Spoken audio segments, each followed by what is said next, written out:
Todo mundo preparado aí para a palavra de Deus?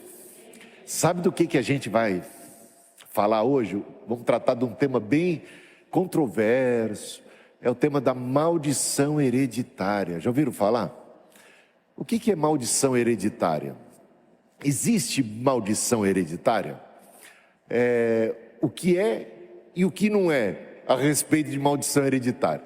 Se alguém me perguntar assim de cara, existe, pastor, existe maldição hereditária?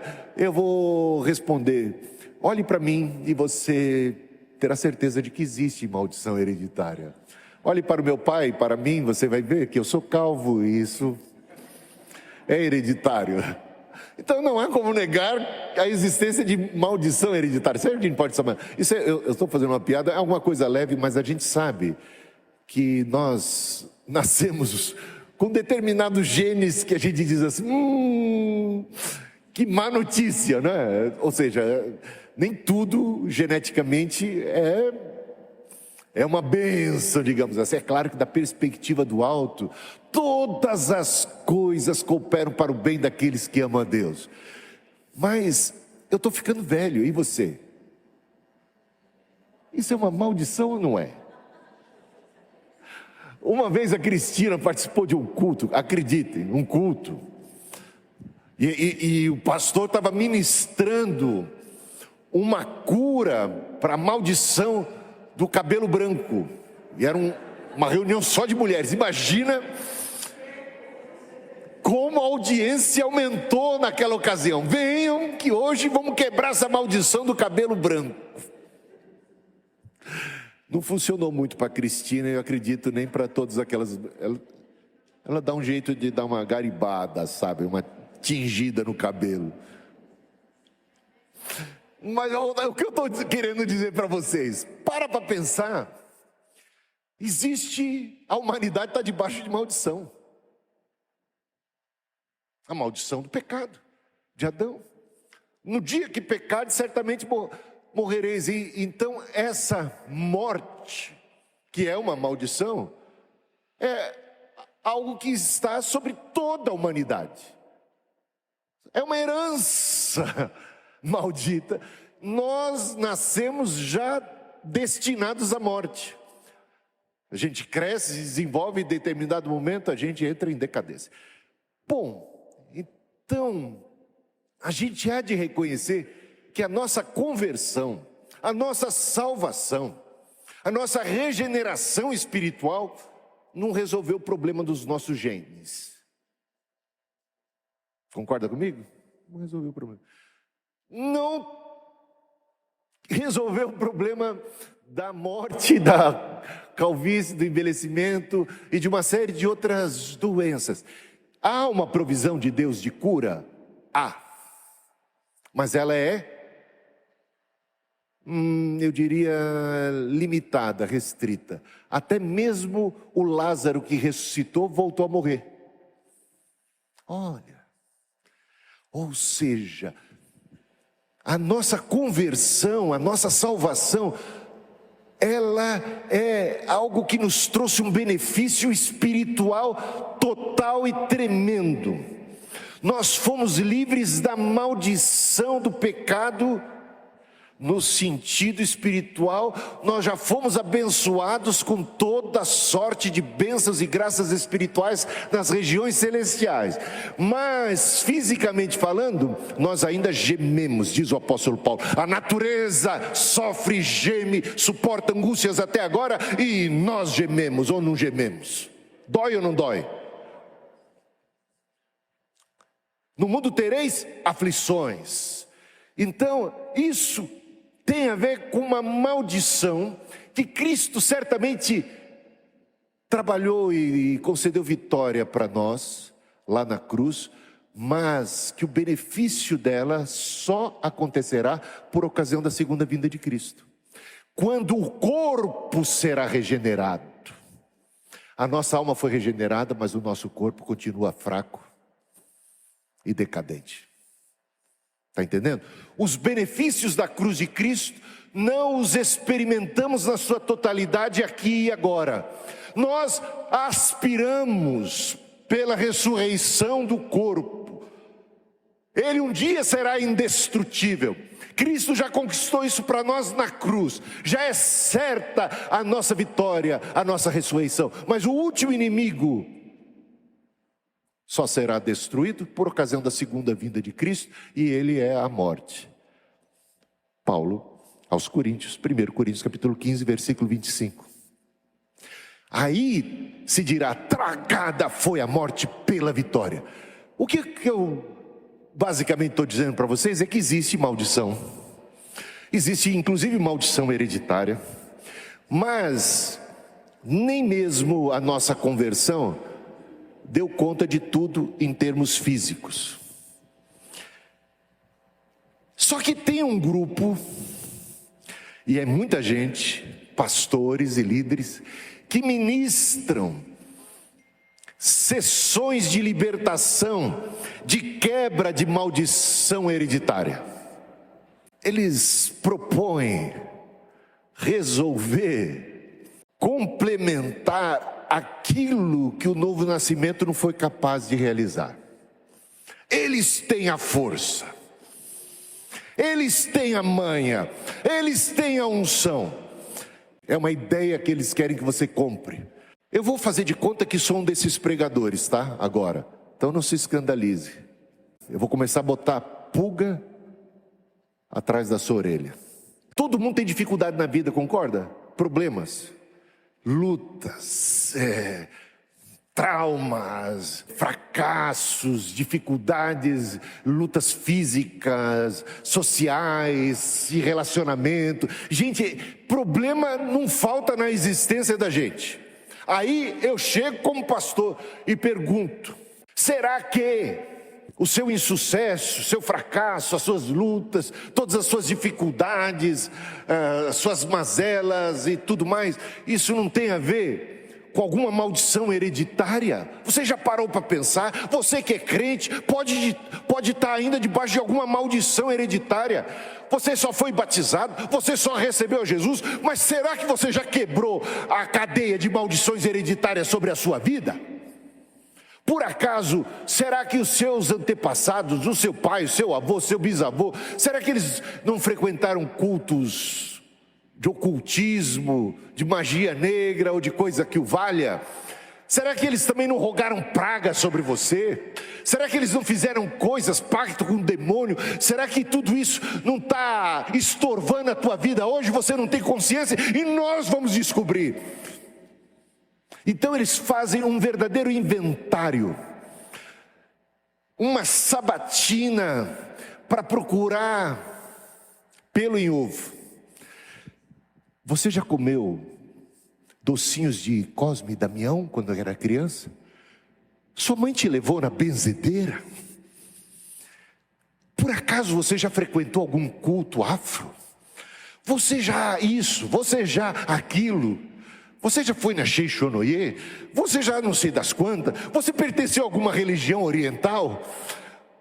E vai começar.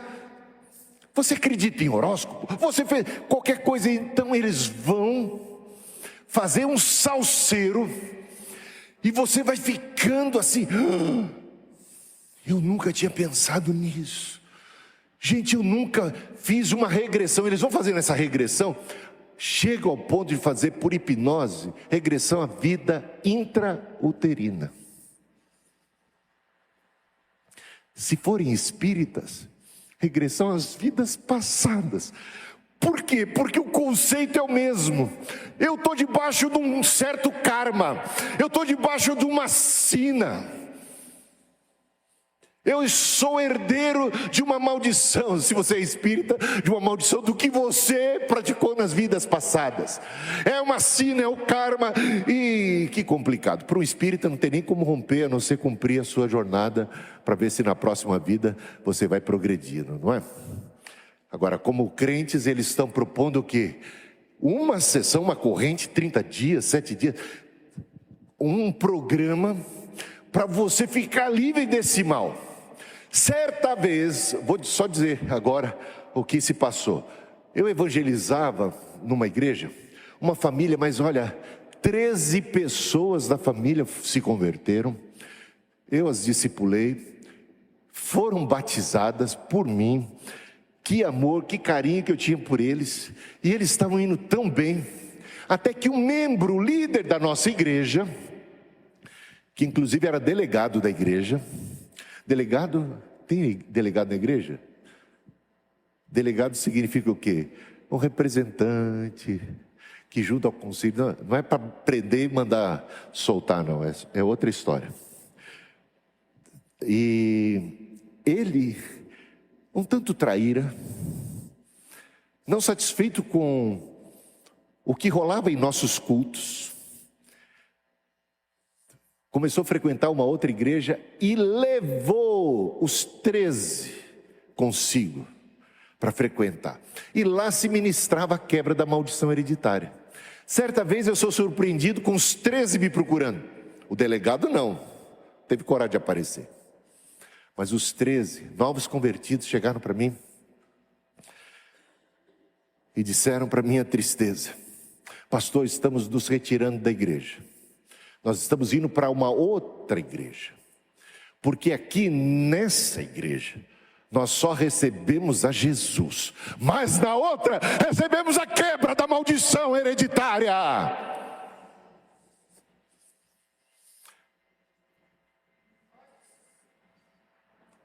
Só Jesus? Só Jesus. Para essa turma, Jesus é pouco. Para essa turma, salvação é café pequeno. Novo nascimento, batismo, é café pequeno. As ministrações deles, que não estão nas escrituras sagradas, esta sim tem grande valor.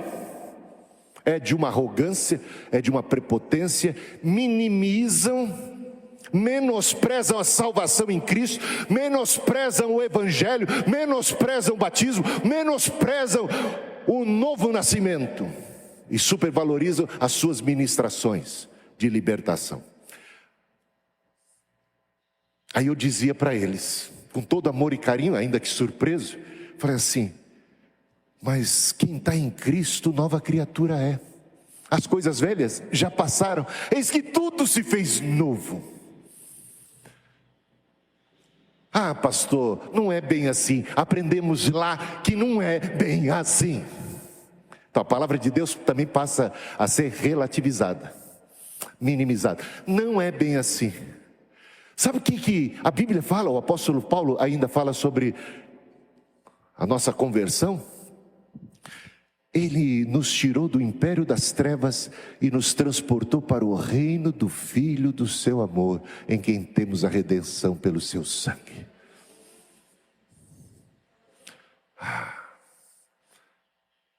Quem é uma nova criatura? As coisas velhas já passaram. Quem está em Cristo não está na maldição, está na bênção.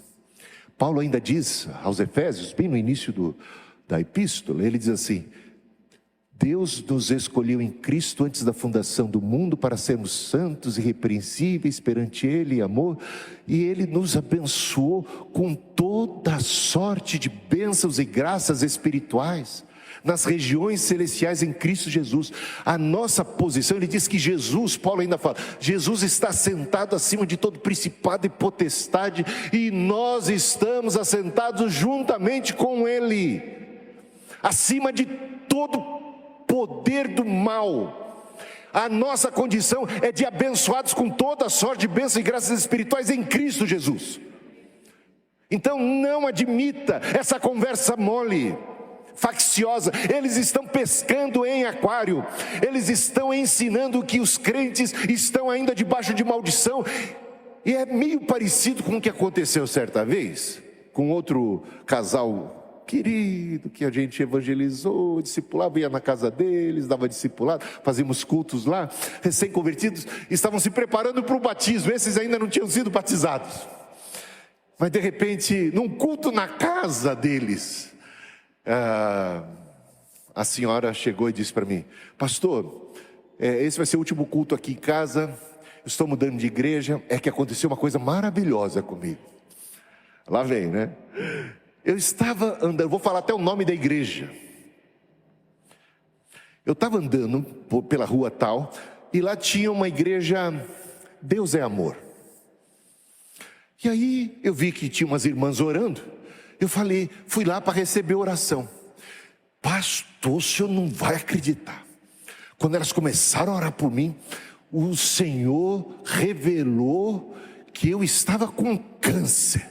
Eu fiquei apavorada, eu comecei a chorar e a clamar, mas graças a Deus elas oraram por mim, e depois foi decretado e declarado que eu já não estava mais com câncer. Eu vou para aquela igreja que me curou do câncer. Botou, tirou.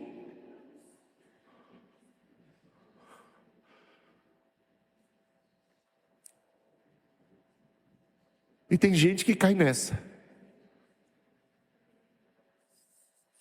Então eles botam na moringa da gente dúvidas a respeito da nossa vida pregressa de coisas, e aí a gente vai achar coisas. Eu lembro de uns atletas de Cristo, amigos, conhecidos, que estavam relatando que eles participaram de uma dessas sessões de quebra de maldição hereditária, e estavam lá os dois, né?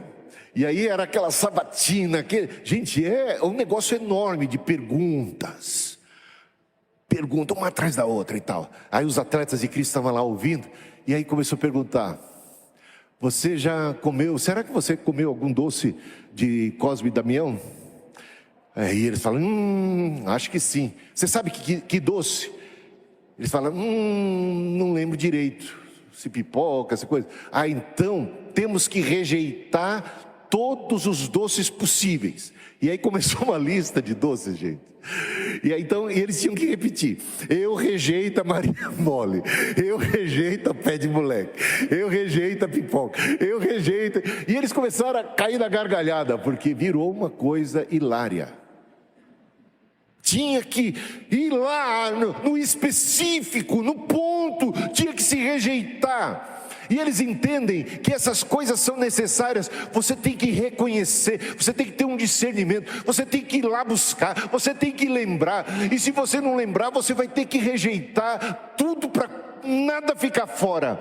Precisa ser específico, você vai precisar rejeitar aquilo que é a causa do seu insucesso, do seu fracasso, do mal na tua vida, para você ser livre. Onde é que está isso na Bíblia? Onde está isso na Bíblia? E é interessante que nós temos na Bíblia pessoas oriundas do ocultismo, de seitas idólatras, do paganismo, e muita gente adoravam os ídolos, adoravam os demônios, sabe? Gente proveniente de toda sorte de cultura religiosa e de vida pregressa e de pecados terríveis. Cada um deles se converteu, foi batizado. Onde está um texto, um versículo sequer, que oriente estes provenientes de cultos de demônios tenham que agora, depois da conversão, rejeitar especificamente isto, aquilo que não tem na Bíblia. Essa doutrina é tudo menos bíblica. Essa necessidade de uma coisa complementar não está nas escrituras sagradas, e ponto final. Mas eles pescam em aquário e arrancam gente de tudo quanto é igreja que não tem tal unção, tal autoridade, porque a prepotência destes não é pequena. Bom, vamos falar então alguma coisa mais. Você tem que discernir, porque maldições tem de 3 tipos pelo menos. A coisa vai ficar complicada. Tem maldição divina, gente. E se a maldição é divina, ou não tem na Bíblia, Deus, aliás, eu acho que Deuteronômio capítulo 28, se não me engano, tem 53 maldições que Deus está rogando contra o povo de Israel, caso eles desobedeçam e se desviem do caminho. Maldição de Deus. Aí eu quero ver o atrevido começar a rejeitar. Eu rejeito, eu amarro. Gente, se Deus amaldiçoou, não tem decretar, cancelar, anular, combater, amarrar, desfazer. Só tem um jeito. Se o meu povo, que se chama pelo meu nome, se humilhar e orar e buscar a minha face, aí eu ouvirei do céu, sararei, curarei e abençoarei. É o arrependimento. Meus irmãos, pecado traz maldição. Deus, quando fala ao povo sobre essas maldições, Ele fala ao seu povo sobre essas maldições, Ele diz assim: eu coloco diante de vocês a bênção ou a maldição. Não está atrás. Não é algo que tem a ver com o nosso passado. Eu coloco diante de vocês a bênção e a maldição. Se vocês obedecerem, a bênção, tais e tais e tais. Se vocês desobedecerem, a maldição. Pecado traz maldição. E ela tem muito mais a ver com o nosso presente e o nosso agir do que com os nossos antepassados. Agora, existem, então, maldições que são humanas. Como assim, maldições humanas? De Deus não se zomba, diz o apóstolo Paulo aos Gálatas. Aquilo que o homem plantar, ele vai colher. Tem maldição sobre nós que são oriundas das nossas ações passadas. Se alguém cometeu um crime, há de se ver com a lei. Nesse país eu não garanto tanto isso, mas era de se esperar algo assim, né? A gente pisa na bola, planta e acaba colhendo o que plantou. E isso de colher o que plantou é uma maldição, não é? Ou seja, é um castigo, é oriundo da nossa prática, do nosso pecado. E eu quero ver o danado do pastor que vai orar pela quebra da maldição, daquilo que Paulo disse: de Deus não se zomba, o que o homem plantar ele vai colher. Não tem conversão que te livre dessa consequência. A você de lidar com as consequências dos seus pecados e ponto final, e faz parte do processo, é a justiça de Deus operando. Então a gente já falou, existe maldição divina, existe maldição humana, existe maldição diabólica. Existe maldição diabólica. Existe gente que joga praga, existe gente que faz pacto com o diabo, essas coisas. Não nego que exista isso. Agora, para pensar comigo aqui. O dia que você se converteu, você passou da morte para a vida. Você é uma nova criatura, as coisas velhas ficaram para trás. Deus perdoou você, Deus lavou a tua alma, você foi regenerado, você é uma nova criatura. Você está em Cristo, você foi abençoado, você é de Deus, você está em Cristo Jesus. Gente, não há ninguém nesse mundo que venha demover você da sua posição em Cristo Jesus, diminuir a sua salvação, diminuir. Você agora é templo do Espírito Santo.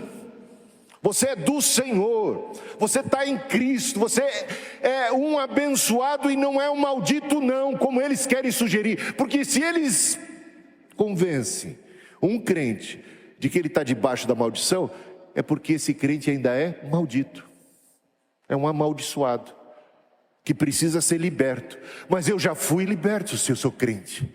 E eu não fui liberto por pastor tal, por fulano de tal. Eu fui liberto pelo sangue de Jesus. Eu recebi o Espírito Santo. Eu fui tirado do império das trevas. Eu fui transportado para o reino do Filho do seu amor. E não tem para ninguém. Eu sou de Jesus, estou com Ele e não abro. Eu tenho a bênção de Deus em mim. Guarda essas informações que são importantes. Agora, de onde é que essa turma tira tais ideias? Eles baseiam na Bíblia. Êxodo capítulo 20, Deuteronômio capítulo 5. Lá Deus diz: olha, eu visito a iniquidade dos pais nos filhos até terceira e quarta geração. Puxa, baseado nisso, olha, e eu não nego isso. Eu não nego que nós, pais, quando pecamos, trazemos maldição para nós e para os nossos descendentes. Primeira, segunda, terceira geração sofrem ainda o impacto negativo das nossas loucuras. Vai você ser um viciado em jogo? Vai você que tinha dinheiro, tinha tudo, de repente entrou no vício da bebida, entrou no jogo, entrou na prostituição? Você pode arruinar a sua vida. E isso vai impactar negativamente seus filhos? Sim.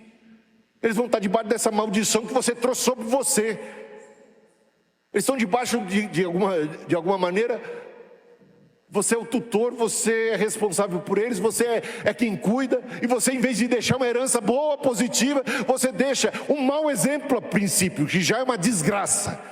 Pais que pisam na bola já trazem uma maldição no exemplo, abrem brechas enormes. Você não pode dizer assim: olha, minha avó agiu assim, vamos dizer assim, foi mãe solteira, minha mãe foi mãe solteira, eu sou mãe solteira, eu sou vítima de tudo isso. Calma, não é bem por aí. Talvez você tenha uma irmã que não é mãe solteira e nem necessariamente convertida. A gente tem que entender isso. Mas de repente algumas pessoas se condicionam e parece ser vantajoso transferir a culpa e a responsabilidade para gerações passadas, ou para outros, ou para um feitiço, ou para uma maldição que me isenta da culpa, que diminui a minha responsabilidade, ou não? Cuidado com isso. A gente sabe que as consequências são drásticas. Meu avô pisou na bola tremendamente, trouxe infelicidade para o lar. Minha mãe e meus tios sofreram muito, mas 3 deles seguiram o exemplo da vovó, um deles do vovô. A gente escolhe quem é que vai fazer a nossa cabeça ou não, quem é que vai nos influenciar. Não há algo determinista, não há algo como um karma, não há algo como uma sina, não há algo já pré-estabelecido sobre você. Você pode agir diferente, você pode romper. Então, quando a gente olha para as Escrituras e vê aquele texto, visita a 3ª e 4ª geração dos que lhe aborrecem, num certo sentido, verdade, porque inevitavelmente haverá consequências. Mas isso não quer dizer uma sina, uma coisa da qual a gente não pode escapar jamais, pelo contrário. Aí vem uma distorção, já no contexto de Israel, baseado nesses textos de Êxodo 20, por exemplo. Um ditado se tornou popular em Israel: os pais comeram uvas verdes, os dentes dos filhos é que se embotaram. Vejam só, os filhos é que estão agora colhendo a consequência, pagando pelos erros dos pais e tudo mais. Jeremias profetiza: chegará o dia em que não se dirá mais em Israel: os pais comeram uvas verdes, os dentes dos filhos é que se embotaram. Aí vem o profeta Ezequiel e diz, em Ezequiel 18: esse dia já chegou. Nunca mais se diga em Israel: os pais comeram uvas verdes, os dentes dos filhos é que se embotaram, porque a alma que pecar, essa sim morrerá. Uma correção que esses pastores não estão atentando para ela. Agora eu estou falando tudo de cabeça, não estou nem citando as referências, está tudo aqui, mas depois eu coloco, vou ver se na edição do vídeo, eu coloco aí todos os versículos, tá? Para ganhar um pouco de tempo, porque eu tenho muita coisa aqui para falar, mas acho que já falei o suficiente, né? Mas deixa eu ver se eu me controlo aqui, ó. O rei Josias e o rei Saul. Há um contraste muito interessante que a gente pode estabelecer entre esses 2 reis. O rei Saul, vamos começar por ele. O rei Saul era de uma família idônea, respeitável, gente boa, um lar abençoado, o lar de Saul. Saul até começou bem o seu reinado, mas depois ele caiu em desgraça, ele se desviou de Deus, se tornou arrogante e acabou, no final da vida, até apelando para o ocultismo, se desviando da fé ortodoxa. Ele morreu em desgraça. O rei Saul morreu em desgraça. Agora, o pai dele era muito legal, a mãe dele também. Ele tinha um lar muito bacana, ele tinha uma influência muito positiva, mas olha no que deu. Agora vamos falar do rei Josias. Você pega lá o rei Josias e vai ver quem foi o pai do rei Josias, quem foi o avô do rei Josias, todos reis.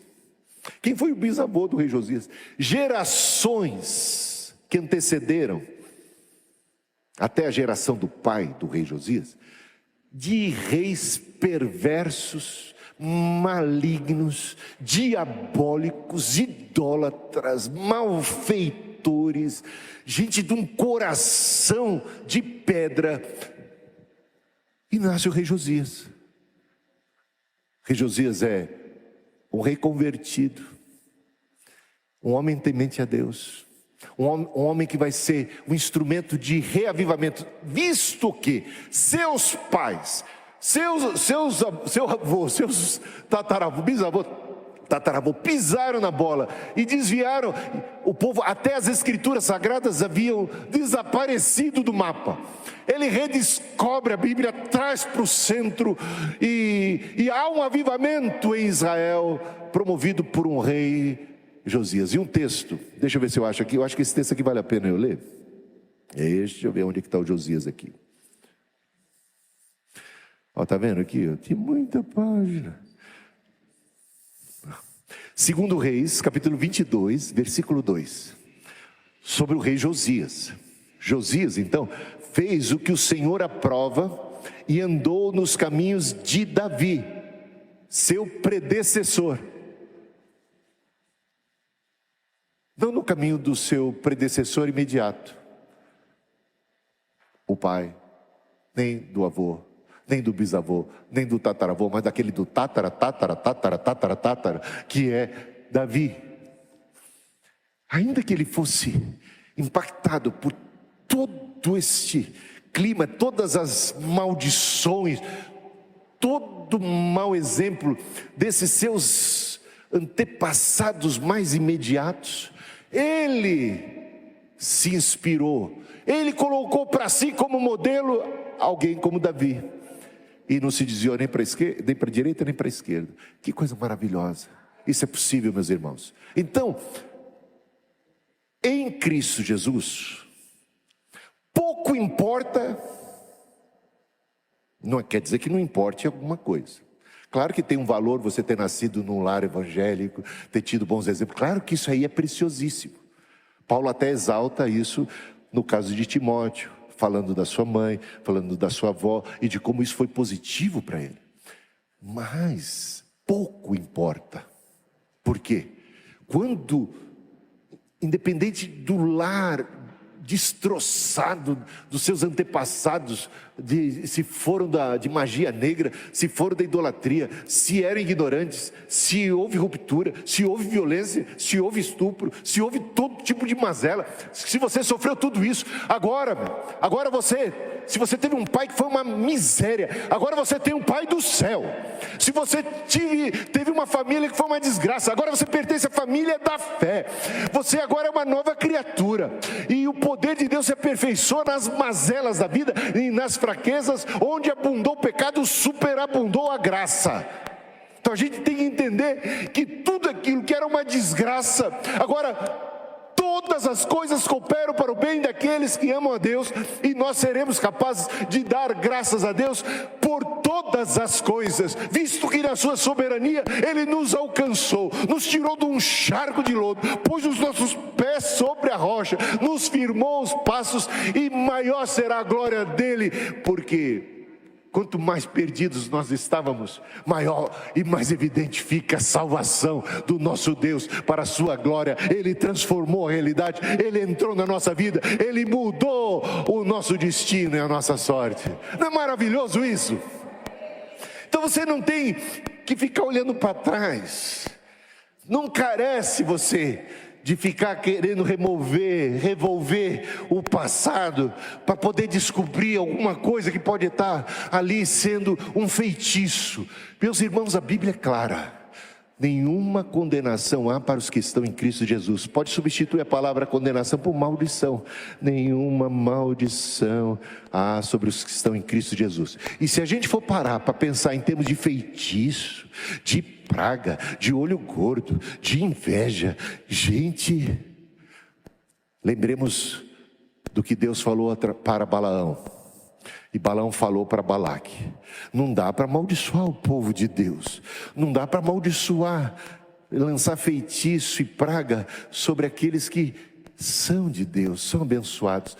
Sobre tua tenda, ó Israel, não vale encantamento. Meus irmãos, imaginem quanta macumba já não fizeram para mim.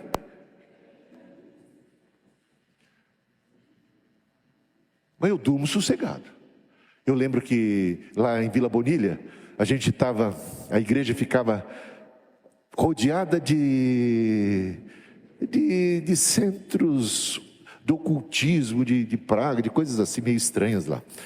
E vivia tendo, nas encruzilhadas, na frente da igreja, aqueles trabalhos, né? E nenhum vizinho tinha coragem de ir lá limpar. E às vezes até os faxineiros, né, digamos, eles também deixavam lá, não mexiam, tinham medo de mexer com aquelas coisas. Tascava eu ir lá limpar aquela esquina várias vezes, sozinho lá, ia lá limpar. Entendeu? Os ídolos não são nada. Só tem um Deus verdadeiro. O Senhor é a minha luz, é a minha salvação. A quem eu temerei? A quem eu vou temer? Se Deus é por nós, quem será contra nós? Quem pode nos separar do amor de Deus que está em Cristo Jesus? Nem mesmo a morte, então, porque já fomos abençoados, já estamos em Cristo, já passamos da morte para a vida, nem mesmo a morte. Ainda que eu ande pelo vale da sombra da morte, eu não vou temer mal algum, porque tu estás comigo. O Senhor é meu bom pastor, o Senhor cuida de mim na hora da morte, o Senhor está comigo na hora da minha morte, o Senhor está comigo na vida, o Senhor está comigo me guiando quando eu sou, digamos assim, atacado desse e daquele. Eu me revisto da armadura, debaixo das suas asas eu me abrigo, e não debaixo da cobertura humana de quem quer que seja, desses papas, apóstolos, mas é debaixo das asas. Praga alguma chegará à tua tenda. Gente, é palavra de Deus para você, você que é de Deus, está debaixo das asas do Altíssimo. Praga alguma vai chegar à tua tenda. A gente confia ou não confia em Deus? Então, poderia seguir aqui falando. Deixa eu ver se eu tenho mais alguma coisa importante para falar, porque eu anotei. É coisa que não para mais. Bom, é a nossa perspectiva. Tudo mais, a gente passa a ser agradecido. Sabemos que todas as coisas cooperam para o bem daqueles que amam a Deus. E, bom, eu acho que vou ficar por aqui. Talvez tenhamos um segundo episódio para tratar daquilo que... Durante a semana, vamos fazer o seguinte: durante a semana, as suas dúvidas, escreva para mim, apresente suas dúvidas a respeito desse tema, e aí eu me comprometo a trazer uma mensagem esclarecendo as dúvidas, aparando todas as arestas. Mas eu quero chamar você que é abençoada a se colocar em pé, né? Porque mesmo sendo abençoado, ainda passamos por tribulações da vida, não é? Então você pode buscar ajuda. Você ainda chora, sofre, você está num corpo decadente, desculpa falar isso, às vezes não parece, mas você se encaminha para a morte. Sabe por que à medida que a idade avança a gente vai se encurvando? Porque a terra chama: vem cá, você é mercadoria minha, do pó viemos, ao pó retornaremos. É inevitável. Esse é o Ariano Suassuna botou lá na boca... Qual daqueles personagens? Era o Chicó, né? Acho que era o Chicó. Era o Chicó ou era o outro? Bom, botou na boca de um deles assim: o único mal inexorável, irremediável. Ou seja, todos nós estamos debaixo dessa maldição transitória. O corpo físico passa, mas ainda que esse tabernáculo venha se desfazer, diz o apóstolo Paulo, temos da parte de Deus o edifício. Ainda que o exterior se corrompa, o interior se renova. A gente cresce, fica cada vez mais jovem e bonito espiritualmente, ou não é? Essa é a jornada do justo, vai brilhando mais e mais até ser pleno dia, desde a alvorada, e a gente cresce até chegar a ser dia perfeito. O mundo que estava em trevas viu uma grande luz. O Senhor carregou na cruz a maldição do pecado, morreu pelos nossos pecados, para que nós pudéssemos ser abençoados. O véu do templo se rasgou. O Senhor nos trouxe libertação. O Senhor nos trouxe redenção.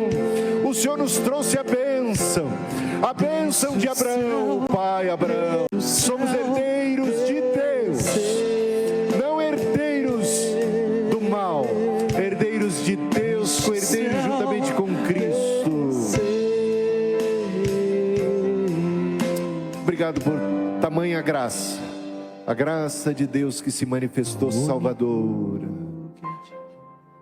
pelo Senhor que brilhou no nosso coração, que acendeu a nossa lâmpada, que resplandeceu sobre a nossa vida, que iluminou o nosso caminho, que nos libertou das trevas, da sina. Se havia alguma maldição, se havia alguma praga, se havia algum feitiço, se havia coisas terríveis, traumas, todo tipo de mal sobre a nossa vida, se haviam nuvens tenebrosas sobre nós, o Senhor nos libertou, nos tirou do império das trevas, nos trouxe para o reino do Filho do seu amor. Experimentamos em Ti a redenção.